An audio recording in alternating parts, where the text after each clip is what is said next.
मध्ये प्रवेश केलेला आहे। पत्नीसह त्यांनी राष्ट्रवादीला रामराम ठोकला आणि भाजपचं कमळ हाती घेतलेलं आहे।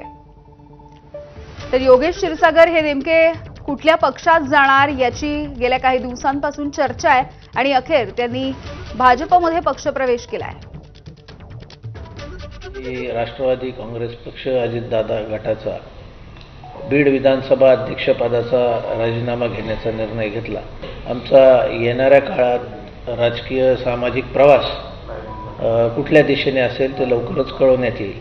गत विधानसभेला या ठिकाणी बीडला पराभव झाला आणि पराभव झाल्यापासून पक्षांतर्गत जे विरोधक आहेत ते एक प्रकारची खेळी करू लागले आणि पक्षात आपल्याला काही स्थान ठेवायचं नाही अशा हेतूने पक्षातलेच लोक काम करायला लागले, पण त्याची कुठं दखल घेण्यात आली नाही आणि असं वाटू लागलं की हे सगळं कटकारस्थान चालू आहे।